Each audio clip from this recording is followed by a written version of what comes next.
Dios les bendiga, Dios les guarde, mis amigos y hermanos en Cristo. Una vez más aquí en este nuevo episodio de Las Buenas Nuevas. Contento, feliz, conmovido de estar una vez más aquí. El mensaje de hoy, estoy completamente convencido de que es uno de esos mensajes que va a abrirte la mente en el sentido, digamos, hacia la espera. Es un mensaje que cuando yo mismo lo estaba haciendo, cuando yo mismo lo estaba preparando, me causó bastante impacto. O sea, en el momento que estaba empezando a escribir, me bajaban las revelaciones y me causó bastante impacto. Y hasta el día de hoy, todavía antes de grabar el mensaje, se me venían cosas en la mente que no estaban preparadas, que las voy a decir ahora, en los minutos que siguen con este mensaje. Los que esperan en Dios, o los que esperan, mejor dicho, la promesa de Dios,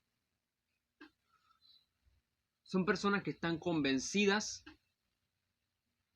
de que Dios es un Dios poderoso, es un Dios que hace milagros, es un Dios que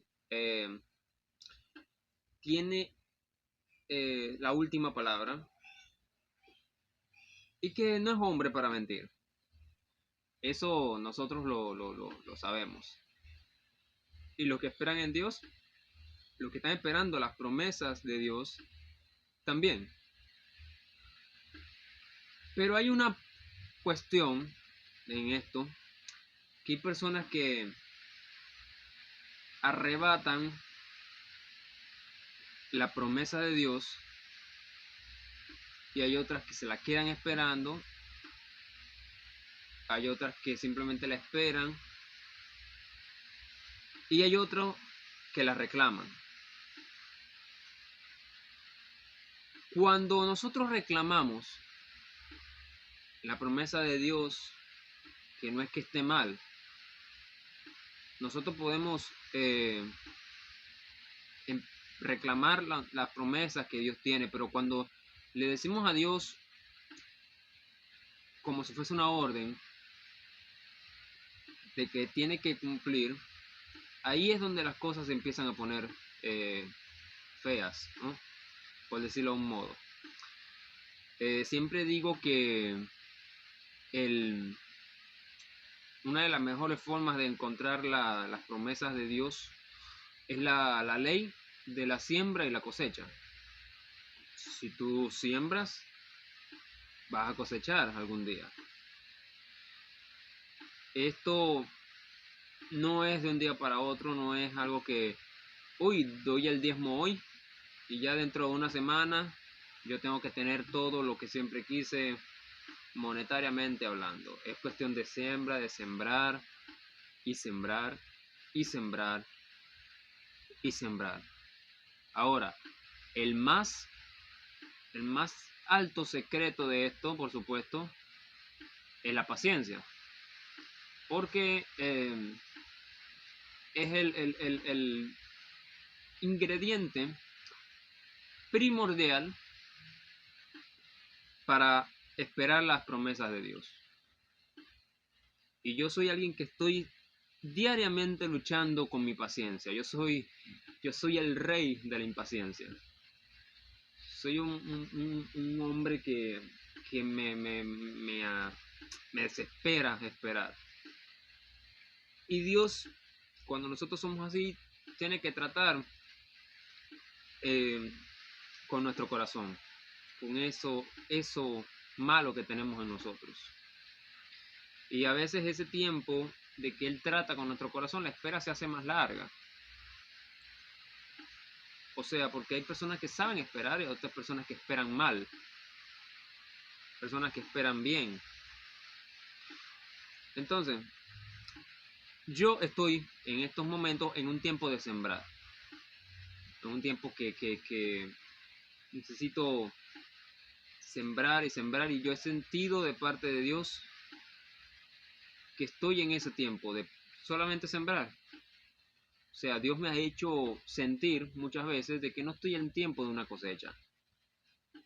Entonces yo simplemente estoy en tiempo de sembrar. Tanto mi dinero como mi tiempo, como mi esfuerzo. Y todo eso en algún día va a traer su recompensa que no sé cuándo va a ser, solamente Dios lo sabe. Solamente te puedo decir lo que dice el Salmo 126:5, que lo que sembraron con lágrimas, con alegría, con gozo o con regocijo, cosecharán. Así que todo aquel que esté sembrando con lágrimas, que a veces no vea cosecha, no vea frutos de su trabajo, tarde o temprano Dios nos dice que vamos a cosechar y con alegría en su debido tiempo. Así que para eh, decirles una manera, una historia práctica de la espera, de cómo debe ser esperar en Dios, yo quiero contarte esta historia que estoy seguro que la has escuchado, pero a lo mejor no como hoy Dios la va a hablar en este momento. El libro de Génesis, capítulo 15, el versículo 1, dice así: Después de estas cosas vino la palabra de Dios a Abraham en visión, diciendo: No temas, Abraham, yo soy tu escudo, tu galardón sobremanera grande. Y respondió Abraham: Señor, ¿qué me darás? Siendo así que ando sin hijo, y el mayordomo de mi casa es ese Damaseno Eliezer. Dijo también Abraham: que no me ha dado prole, no me has dado prole, y he aquí que será mi heredero un esclavo nacido en mi casa. Luego vino palabra a él de Jehová, diciendo: No te heredará este, sino un hijo tuyo será el que te heredará. Y lo llevó fuera y dijo: Mira ahora los cielos y cuenta las estrellas si las puedes contar. Y le dijo: Así será tu descendencia. Y creyó a Jehová y le fue dado por justicia. Y le dijo: Yo soy Jehová, que te saqué de Ur de los Caldeos para darte heredad esta tierra. Y él respondió: Señor, ¿en qué conoceré que la he de heredar? Y le dijo: Tráeme una becerra de 3 años, una cabra de 3 años, y un carnero de 3 años, y una tórtola también, y un palomino. Y tomó esto y lo partió por la mitad, y puso cada mitad enfrente de la otra. Mas no partió las aves. Y descendían las aves de rapiña sobre los cuerpos muertos, y Abraham las ahuyentaba. Mas a la caída del sol sobrecogió el sueño Abraham, y he aquí que el temor de una grande oscuridad cayó sobre él. Entonces Jehová dijo a Abraham: Ten por cierto que tu descendencia morará en tierra ajena, será esclava allí y será oprimida 400 años. Mas también a la nación a la cual servirán juzgaré yo, y después de esto saldrán con gran riqueza. Amén. Vamos a ir por parte de todo esto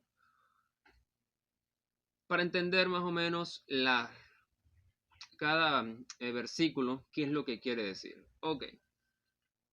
Abraham era un hombre que ya tenía ya más o menos ya casi los 100 años, no sé, o digamos en su tiempo de 80 años. y aún no había tenido hijos con su esposa Sara. Y cuando Dios le dice a Abraham que no tema, que él es su escudo, Abraham le dice, oye, pero yo tengo simplemente un siervo aquí que es el que va a tener un hijo, o sea, prácticamente el hijo que se va a heredar, que va a nacer de mi casa, va a ser el hijo de un esclavo. No tengo prole, no tengo descendencia, no me has dado descendencia.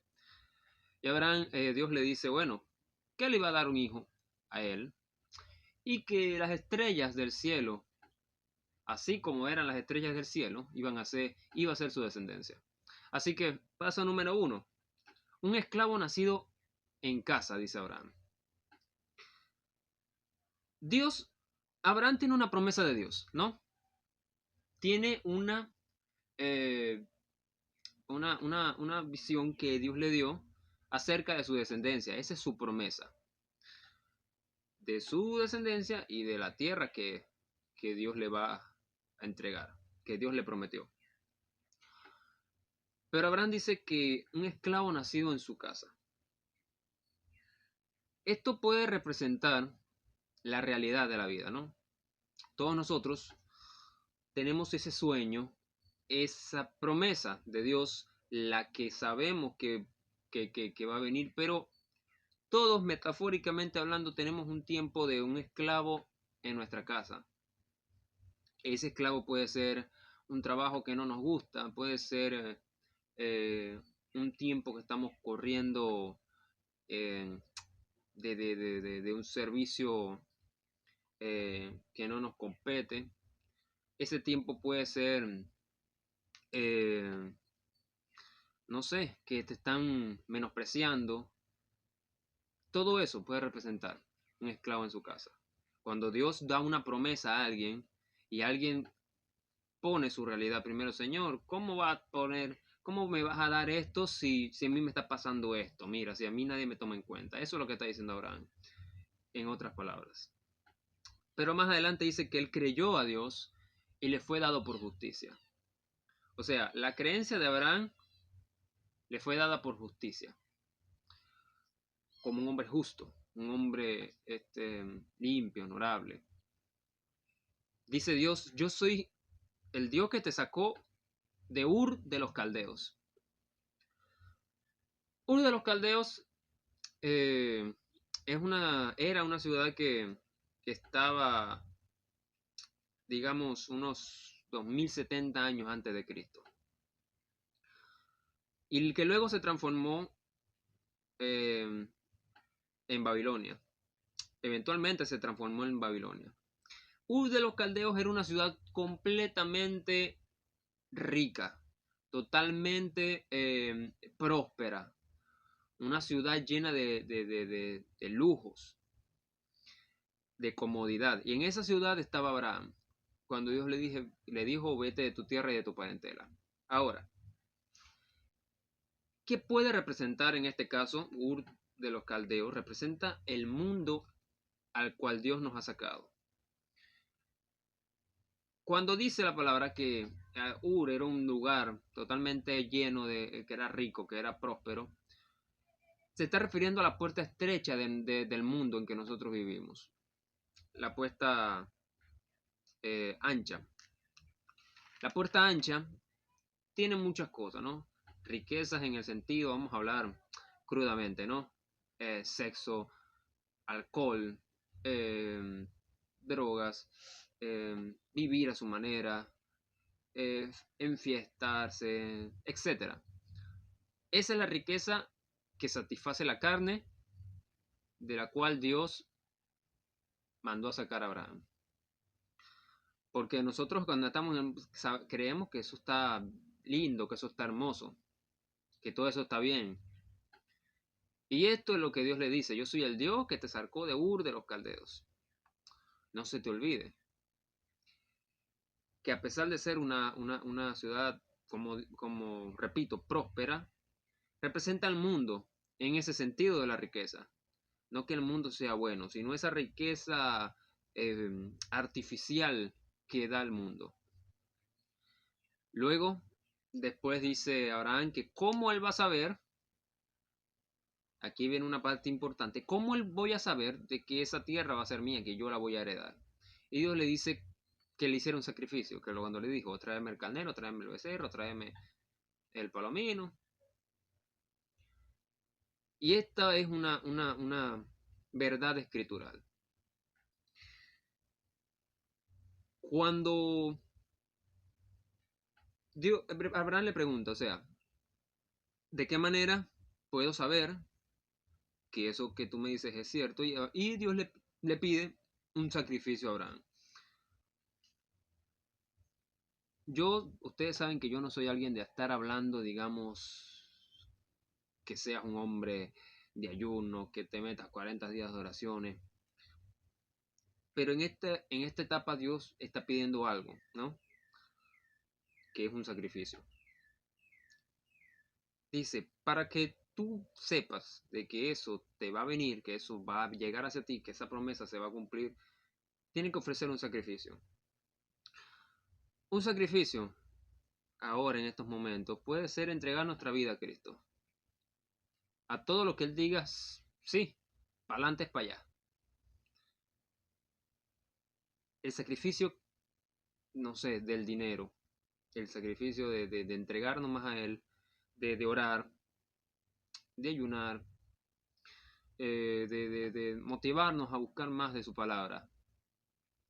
Porque eso, aunque no parezca, es una puerta segura, por lo cual Dios empieza a añadir sus bendiciones, a cumplir sus promesas. En esa etapa de comunión con Dios. Yo primero hablé de la siembra y la cosecha, que es el acto práctico de buscar, de no quedarte sentado, achantado, de que Dios te baje las cosas por el cielo. Pero hay otra parte que es la parte espiritual, donde Dios pide estos sacrificios para, para ver y darte lo que te está prometiendo. Y Dios le pide a Abraham un sacrificio. Abraham le dice, ¿cómo saber si esto que me estás diciendo me lo vas a dar? Y Dios le dice, hazme un sacrificio. Consíguete esto y esto y hazme un sacrificio. Así que dice la palabra que llegan las aves de rapiña y empiezan a alborotar el sacrificio, empiezan a querer comérselo. Y Abraham dice la palabra que las ahuyentaba. ¿Qué representa en este caso las aves de rapiña? Las aves de rapiña representan los ataques del enemigo. Porque cada vez que nosotros estamos dispuestos a servir a Dios, dispuestos a entregarnos a Él, dispuestos a sacrificarnos por Él, eso el enemigo le hierve la sangre, lo calienta, lo molesta. Entonces Él va a buscar méritos para que esos sacrificios, para devorarlos, para devorar esos sacrificios. Entonces, ¿quién envía? A sus aliados, a sus demonios. Puede ser, no sé, personas que depende de su debilidad, si tienen mucha rabia, si agarran mucha rabia, no sé, el enemigo actúa de diferentes maneras, pero todo lo hace con el mérito de que esos sacrificios no lleguen con un olor grato a la presencia de Dios, porque sabe que al momento que uno se sale de sus casillas, ya el sacrificio se echa a perder de manera de que, bueno, entonces el enemigo trata de sacarte de, de, de, de esa comunión que estás teniendo con Dios. Pero también dice que Abraham espantaba a estas aves. O sea que es cuestión de nosotros luchar contra esos ataques del enemigo para que no se robe nuestra bendición, para que no robe no que no nos robe la bendición, sino que no nos haga, que no nos ganemos la bendición por, por medio de sus artimañas. Dice Dios, le dijo Dios que su descendencia iba a ser como esclava, iba a ser esclava. A esto se le explica una cosa. Claro, su descendencia era la voluntad de Dios. Su descendencia era la voluntad que Dios quería, que era su promesa. Pero aún así le dice que va a ser esclava. O sea, esto tiene un significado de que aunque la voluntad de Dios se cumpla en nuestras vidas, eso no va a ser un lecho de rosas. La mayoría de la gente tiene el significado, que tiene la manera de pensar, que la voluntad de Dios va a ser un lecho de rosas para su vida, que va a ser, o sea, si yo me, me, me, me, me caso con esta persona, si yo fundo este ministerio, si yo hago esto, eso va a ser un camino libre de espinas, libre de aves, libre de todo. Sin embargo, no. Sin embargo, Dios le declara a Abraham de que aunque su descendencia se va a cumplir y que es su voluntad, esa descendencia va a ser esclava por 400 años. O sea, que cuando nosotros llegamos a la voluntad de Dios, a las promesas que Él nos va a cumplir o nos hizo, cuando nosotros llegamos en el momento que las promesas ya están listas, que llegamos a esa tierra, eso no es que va a ser un cuento de Disney que va a estar todo lindo y bello, sino que va a tener sus consecuencias, va a tener sus cosas malas también.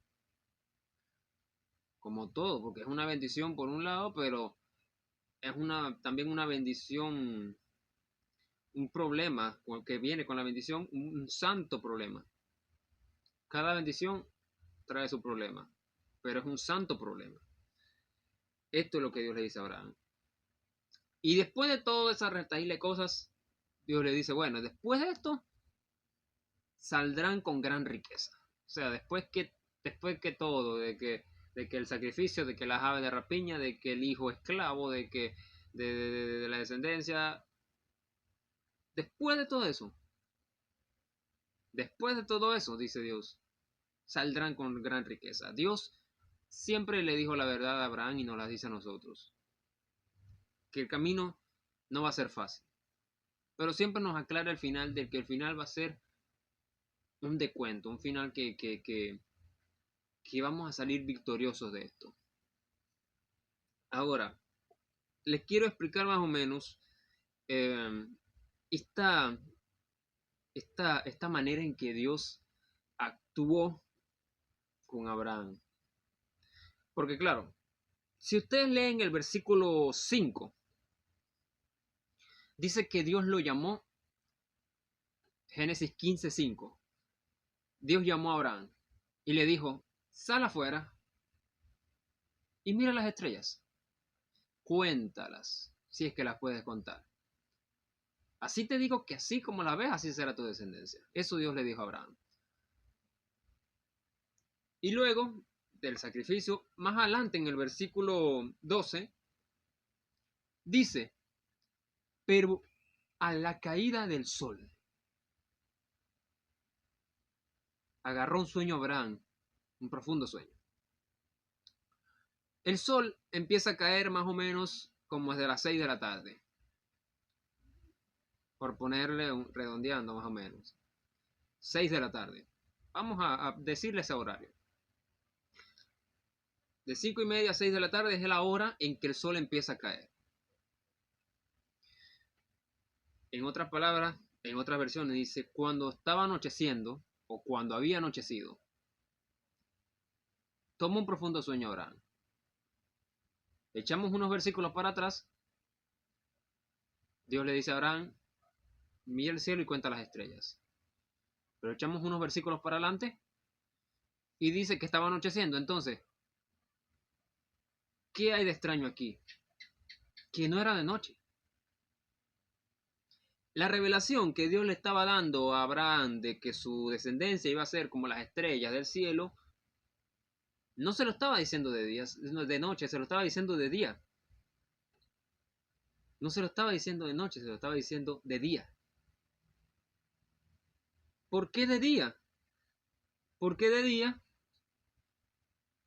Yo Yo creo tener una respuesta lógica y bíblica, por lo cual Dios lo habría hecho de esa manera. En Apocalipsis 22:16 dice que, hablando Jesús, dice, yo soy Jesús, eh, la raíz del linaje de David, la estrella, soy la estrella resplandeciente de la mañana. Eso está a unos versículos antes de cerrar el libro sagrado, Apocalipsis 22:16. Yo soy la raíz, soy el linaje de David, soy la estrella resplandeciente de la mañana. Si nosotros leemos Mateo, el capítulo 1, vamos a encontrar, empezando la lista, la genealogía de Jesucristo. Dice que es hijo de David, hijo de Abraham. O sea que Jesús, su genealogía, el que lo precedió de su antepasado fue Abraham. Dios, Abraham, por supuesto, engendró Isaac, Isaac a Jacob, Jacob a José, José y se fue la descendencia. Empezó la descendencia a crecer y entre esas descendencias, en su antepasado, nació el Señor Jesucristo. Entonces, para que entiendan, para que vayamos entendiendo la manera en por qué Dios lo hizo de día. Cuando Dios le pide a Abraham tiempo después, mucho tiempo después, que sacrificara a su hijo Isaac, esa historia está conectada al sacrificio de Jesucristo, lo creas o no lo creas. Primero, el monte Moriah fue el sitio donde Dios le pide a Abraham o donde Abraham sacrifica, o sea, intenta de sacrificar a su hijo. El monte Moriah también fue donde murió Jesús, donde Jesús fue crucificado. Dice la palabra que Isaac cargó leña para el sacrificio en sus hombros. Tenía, no sé, 12 años. Pero tiempo después iba a ser otro hombre que no iba a tener 12 años, sino 33 años. Y en vez de unas leñas iba a cargar una cruz. Madera, al fin. Y un sacrificio. Y otro sacrificio. Cordero de Dios. Y ahí lo iban a sacrificar como se sacrificaba un cordero. Así que, si nosotros vemos las comparaciones de Isaac, el sacrificio de Isaac con la crucifixión de Jesús, nos vamos a dar cuenta que fue como, digamos, una historia profética de lo que pasó en este tiempo. Y si Jesús es la estrella resplandeciente de la mañana, Isaac, que era hijo de Abraham, por lo cual estaba viendo en esas estrellas que era su descendencia. Entre cada una de esas descendencias, cada uno de su descendencia es una estrella de la mañana, una estrella del día. Tanto Isaac como Jacob, Israel, cada uno era una estrella del día. Y Jesús era la estrella, o es la estrella resplandeciente de la mañana. Por eso lo hizo de día. Porque cada una de las estrellas que vio Abraham eran de día. Y Isaac, que fue su hijo primogénito y su único hijo, estaba tan emparentado con esta historia de Jesús que ambos fueron una estrella del día. Entonces, las estrellas representan las promesas de Dios en nuestra vida. El punto, el punto básico del mensaje es este. No todas las promesas que Dios nos hace siempre están ligadas a Jesús. Vuelvo y repito. Las estrellas en el día eran más que simplemente decirlo, era una visión, era algo profético.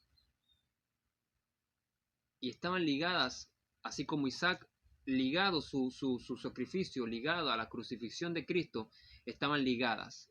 Isaac era la promesa de Abraham a Jesús.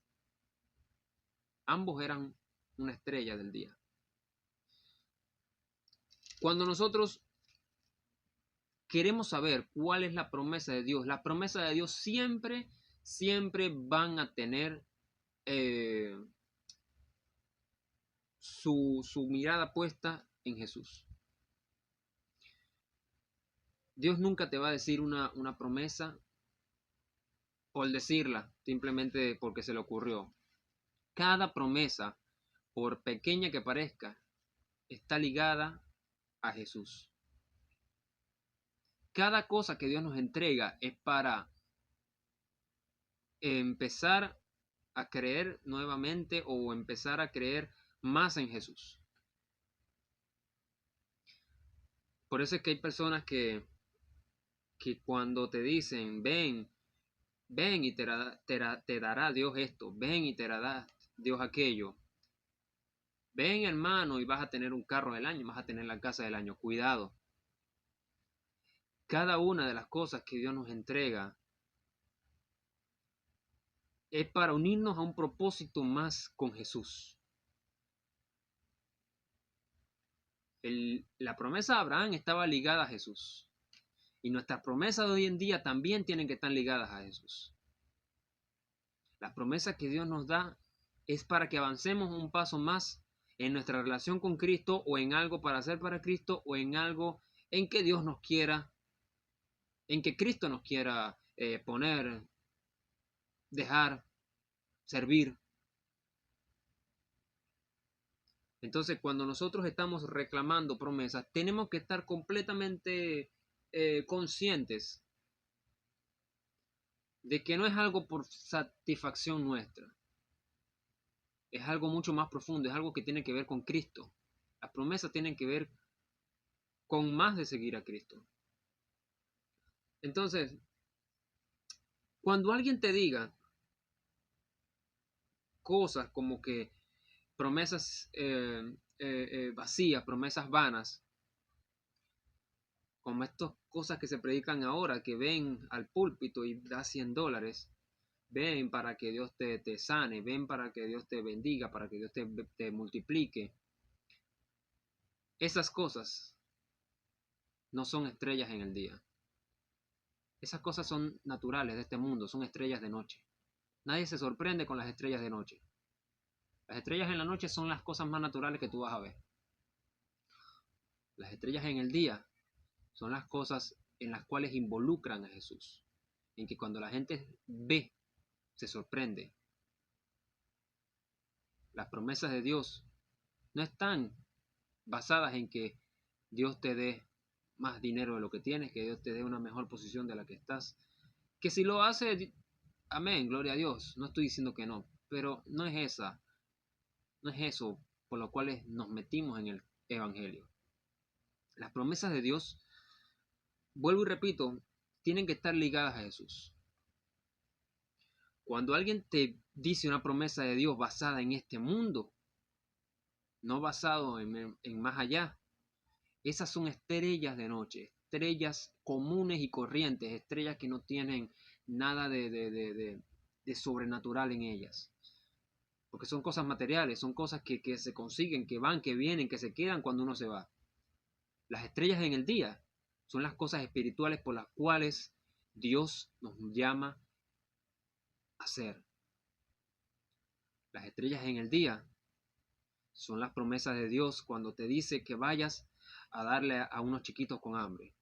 Las estrellas en el día son las promesas de Dios cuando te dice te voy a bendecir, pero para que seas de bendición a estas personas que no tienen con qué comer esta noche.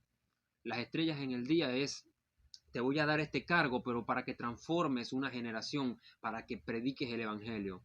Las estrellas en el día es te prometo que te voy a bendecir, dándote unción, dándote frescura de la palabra, dándote diálogo, pero para que transformes a los corazones, para que yo pueda hacer algo por medio de ti. Esas son las estrellas en el día, no las cosas que te dicen desde los altares, desde los púlpitos ahora.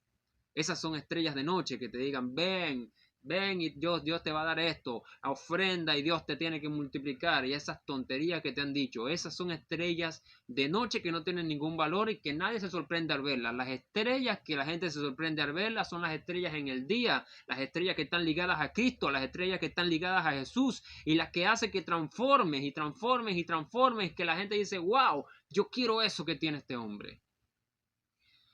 No estoy diciendo que Dios no te pueda sanar, Dios no te pueda bendecir, yo no estoy diciendo eso. Lo que estoy diciendo es que si lo hace es para gloria de Dios. Si alguien te dice que venga a la iglesia y para que sea sano simplemente está odiando a Jesús. La manera correcta es decir, hermano, Dios te quiere sanar. Pero Él te quiere sanar con un propósito, de que cuando te pares ahí seas una persona de testimonio, seas una persona que des testimonio a los otros que están pasando por lo mismo que tú. Esas son las estrellas en el día. Si te dice simplemente que Dios te quiere levantar y no pura bendición, puro milagros y no te pone en cruz, esas son estrellas de noche, son estrellas normales, son estrellas comunes. El mayor milagro es vivir que un alma se arrepienta, vivir la transformación del corazón. Esas son las estrellas en el día. Y esas son las estrellas que yo estoy dispuesto a esperar, porque Dios nunca tarda demasiado. Y Dios nunca se va a dar por vencido conmigo, ni como así como tampoco se va a dar por vencido contigo. Así que ten por conciencia, por seguro, de que si estás esperando una promesa de Dios, esa promesa va a ser para que estés ligado más a Jesús. Esas son las estrellas en el día. Que tu promesa sea una estrella en el día, no una estrella de noche. Esas estrellas de noche las tiene cualquiera. Pero te voy a dar un consejo, no tomes atajos a lo que Dios te está prometiendo, no tomes atajos. Abraham con su esposa Sara en un momento de desespero porque no llegaba ese hijo, quisieron decirle a la esclava Agar que tuviese un hijo con él. Sara convenció a Abraham de que se acostara, bueno, acuéstate con la esclava y así vas a tener tu hijo. La demora vino porque acudieron a la carne lo que se tenía que resolver en el espíritu. El que tenga oídos que oiga. Nunca finja la bendición. Nunca finjas que estás ungido, que hablas en lengua, que Dios te tocó. No lo hagas porque así Dios no te va a ungir de verdad. No hay peor cosa que la bendición fingida. ¿Por qué fingir? A mí me irrita la gente que cree que gritando va a bajar el poder de Dios. No hay que fingir. No tomes atajo para llegar a la promesa que Dios te quiere entregar. Es simplemente esperar el tiempo en que Él diga. Vean, voy a terminar con esto. Yo era un muchacho muy soñador. Fui un muchacho muy soñador, ¿no? No es que ahora no sueñe, sino que a veces la vida te va golpeando y tú ya no vuelves a soñar de la misma manera en cuando tenías 20, sino que empiezas a soñar de una manera más madura, más realista, ¿no? De que las cosas, ¡pum! Yo siempre he dicho en varias ocasiones de que yo quería ser artista, de que yo quería llegar a medios de comunicación y tengo la fe de que eso puede pasar. Pero ya no soy un muchacho soñador de esos que viven en ese planeta, que eso va a ocurrir, porque esas cosas lo que hacen es después frustrar a uno. Uno tiene que soñar, bien está, claro está, con los pies en la tierra. Soñar de alto, pero con los pies puestos en la tierra. Y el año pasado fue un año muy difícil para mí, porque fue el año en que yo creía que había llegado a la promesa de Dios, en que Dios había cumplido su promesa en mi vida. El ministerio Visión Cristiana Evangelístico, donde me recibieron, yo estaba saliendo de una congregación con una historia bastante triste que no estoy dispuesto a contar en este momento. Y esta congregación me recibió con los brazos abiertos, aunque era una congregación pequeña, mucho más pequeña de la que yo había salido. Era una congregación pequeña donde estaban empezando una obra hermosa. Venían de las asambleas de Dios de Brasil y tenían a sus pastores misioneros, el pastor Santos, Apolonio Santos, y la pastora Cris Melo. Estos pastores me extendieron su mano de ayuda y me ayudaron a salir del paso de tristeza en cual estaba pasando en ese momento. En ese momento el pastor Santos se transformó para mí en un padre, en el padre que nunca tuve. Se transformó en un guía espiritual. Se transformó en mi mentor, en mi amigo, mi consejero, como una persona que llegó a mi vida en un momento exacto en cual yo necesitaba. Siempre aclaro que yo soy una persona de pocos amigos. No soy una persona que tenga muchos amigos y me cuesta conseguirlos también. Cuando este pastor llegó, él fue mi padre espiritual, fue mi consejero, fue mi pastor y fue mi amigo, más allá de cualquier otra cosa. Fue mi hermano. Luego de un tiempo, apenas nada más de 5 meses de conocernos, el pastor Santos y la pastora Cris fueron llamados por sus pastores a servir en Bolivia, en lo cual es donde residen actualmente. Y la Visión Cristiana, pues la iglesia, la congregación empezó a tener problemas con el nuevo pastor, en el cual había quedado por el pastor Santos. Las personas se empezaron a ir por temas que tampoco diré aquí.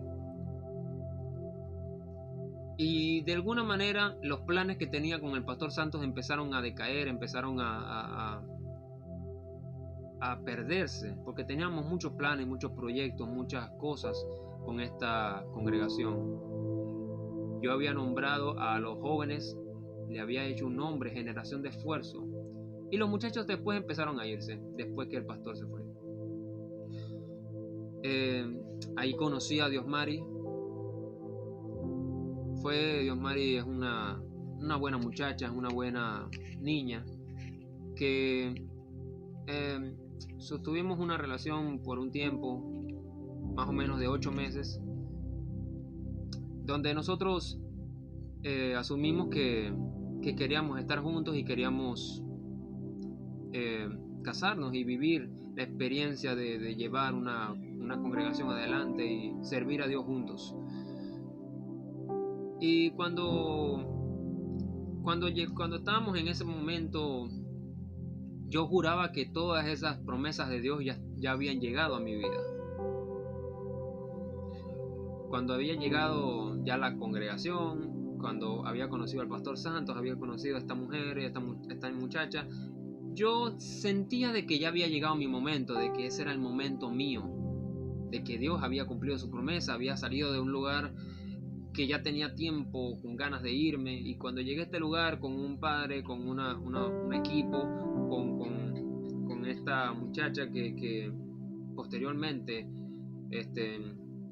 íbamos a estar juntos, de repente todo eso se vino abajo de un día para otro. La congregación se fue al pique, como dije ahorita, por el pastor nuevo. El pastor se fue a Bolivia y Diosmar y yo, bueno, por cosas que tampoco diré aquí, la relación se terminó.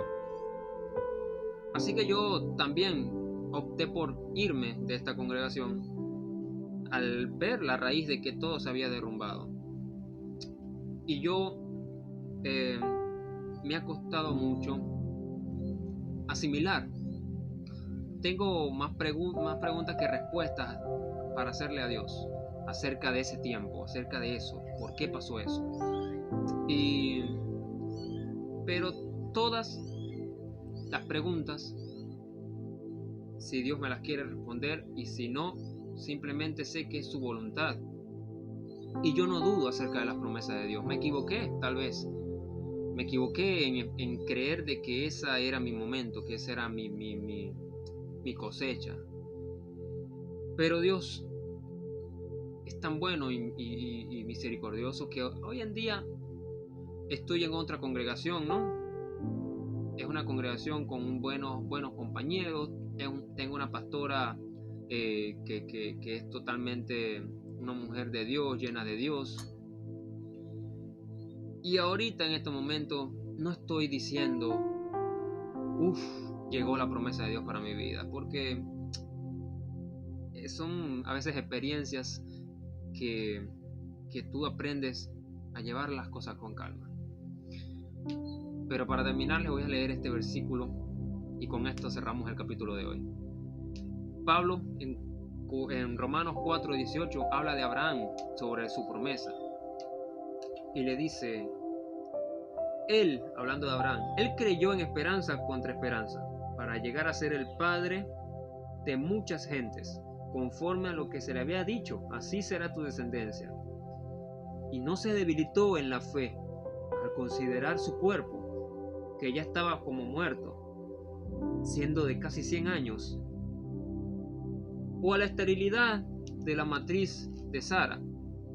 Tampoco dudó por incredulidad de la promesa de Dios, sino que fortaleció en fe, dando gloria a Dios, plenamente convencido de que era también poderoso para hacer lo que había prometido, por lo cual también su fe le fue dada o contada por justicia. Entonces sabemos que Abraham no dudó, que Dios era poderoso para hacer lo que había hecho, que era poderoso para cumplir lo que había prometido. Y este es el versículo que te quiero regalar. Que no dudes, que Dios es poderoso para hacer lo que ya prometió. Que tengas todas tus expectativas siempre al linaje de Jesús, a la raíz de Jesús. Nunca hagas algo por vanagloria o por ti. Hazlo más por Él que por ti. Porque si Él está en la ecuación, las otras cosas van a ir de maravilla. Aunque tarde, aunque sea totalmente difícil, pero te voy a regalar la última frase que le dijo Dios a Abraham en Génesis 15:14. Después de esto, repite conmigo, después de esto, saldrán con gran riqueza. Dios te bendiga, Dios te guarde, temple como raíz de cedro. Nosotros nos vemos el domingo que viene. Si Dios no dice otra cosa, nos vemos entonces en las redes sociales. Así que Dios le bendiga, Dios le guarde. Hasta la próxima.